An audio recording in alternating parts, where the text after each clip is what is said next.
বন্ধ করতো, এসব আর নেওয়া যাচ্ছে না। পিয়া এইভাবে ফাঁসিয়ে দিল কেন বলতো স্যারকে? তোর মনে আছে ও একদিন আমাকে থ্রেট দিয়েছিল আমার নামে নাকি ফেক কমপ্লেন করবে? She is like that. তুইও খুব ভালো করে জানিস, আমিও খুব ভালো করে জানি সত্যিটা কি। স্যারের কোনো ভুল নেই। আচ্ছা স্যার চাইলেই তো পুলিশকে সব কথা জানিয়ে দিতে পারতো। পিয়ার সব চ্যাট স্যারের মোবাইলে আছে।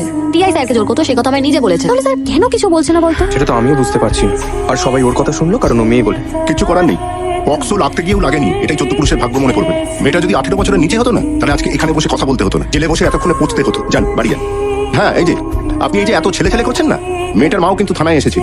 তার সামনে দাঁড়িয়ে বলতে পারবেন তার মেয়ে মিথ্যে কথা বলছে। আচ্ছা, আপনি কি সেক্সুয়ালি নট স্যাটিসফাইড? এই মেয়েটাকে কি আপনার একটু বেশি ভালো লাগতো? সেক্সি স্কুল গার্ল টাইপের, তাই না?